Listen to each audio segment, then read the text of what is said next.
Hello, Gerald Johnson here, going to be going over the appendicular skeletal system. I'm going to point the camera at the skeleton, and we will start with the pectoral girdle.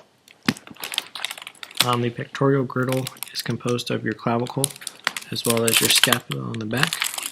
Your clavicle does have two ends, the sternal end, which has your sternoclavicular notch, sternoclavicular joint, and your acromial end, which has your acromioclavicular joint.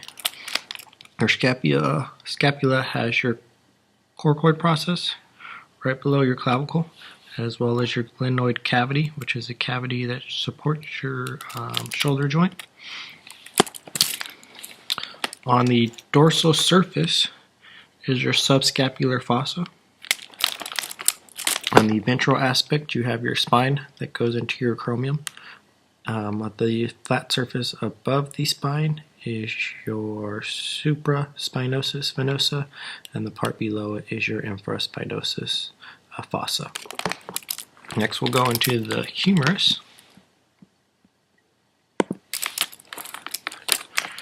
Your humerus has your greater tubercle and your lesser tubercle. You also have your humeral head, which is the ball that forms your shoulder joint, your deltoid tuberosity on the outside region. You have your lateral and medial epicondyle,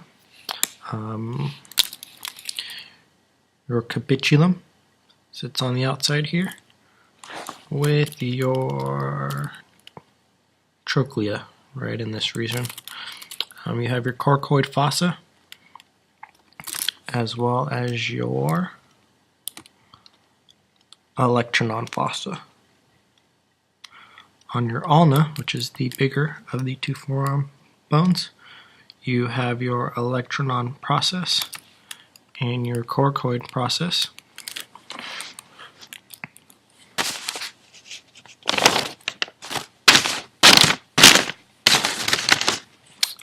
As well as your styloid down here.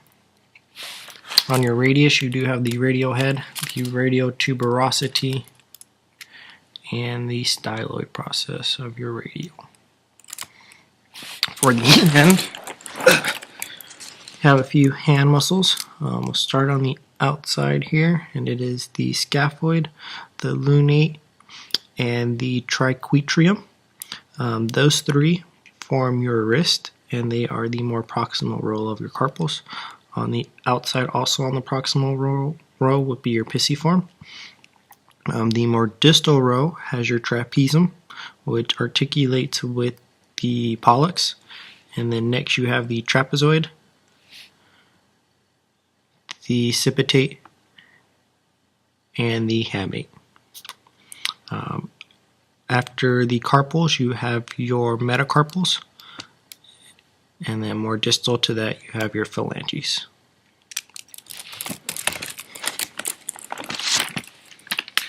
Next, we will go into the pelvic girdle. The pelvic girdle is composed of not only your oxic, but as well as your sacrum. But we'll just focus on your coxal bones right now. It is formed with three fused bones. You have your ilium, which is about the top 2/3 of it. On the external view, it goes into the top 1/3 of your acetabulum. So all this up here is your ilium. Once you get into below that, it's normally split into more of a superior and inferior region at a little angle. So everything below the pin is about your ischium, and then above it is your pubis.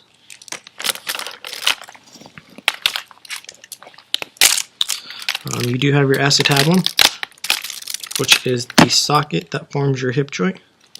You have your arbitrator foramen, which is the hole in the middle. You have your pubis symphysis, which is the cartilage that connects your left and right. You have your anterior superior iliac spine. You have your iliac crest, your iliac fossa, flat surface on the inside, as well as your greater sciatic notch.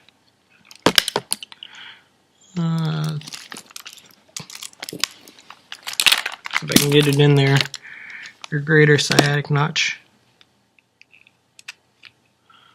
your ischial spine, and then your ischial tuberosity. So ischial tuberosity and ischial spine.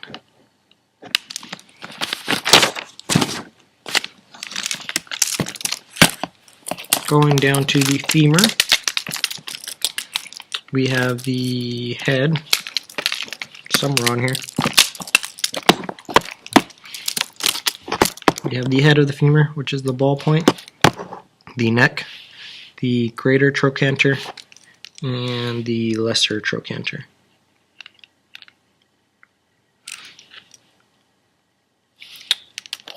We also have the abductor, which is on the medial aspect, and it sits just superior to the medial epicondyle. Arbitrator, medial epicondyle, and then on the other side you have your lateral epicondyle. On the back you do have your medial and your lateral condyles.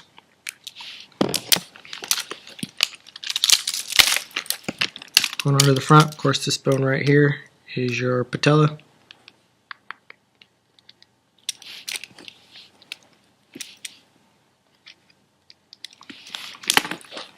Next we'll talk about the tibia.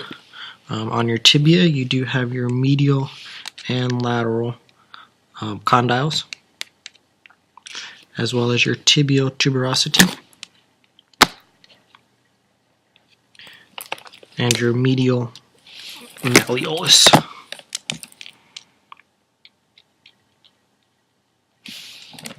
The fibula has the fibula head, the lateral malleolus, and the distal and proximal tibiofibular joint. Last we'll talk about the foot, or the tarsus. The tarsus has a few bones in it. The talus, which is the biggest bone, and it articulates with your tibia and your fibula. Right there. You have your calcaneus, which forms your heel. Articulating with the calcaneus is your cuboid, and articulating with your talus is your navicular. Distal to navicular, you have your cuneiform bones, which you have the medial, the intermediate, and the lateral cuneiform bones. Your pollex articulates with the medial cuneiform, and then you have your metatarsals and your phalanges. Last we'll talk about your hip joint and your shoulder joint. Both of them are synovial ball and socket joints. It has a ball that fits into a socket or a cavity. It allows for great movement in multiple directions. For the hip joint, it sits pretty deep in that socket and has pretty large muscles, making it very stable, which supports most of our weight, but not so good for flexibility. Unlike our shoulder, it sits a little more shallow and doesn't have the muscle and ligament connections as strong, so it is a lot more flexible, but not as sturdy. That concludes my video. Thank you very much.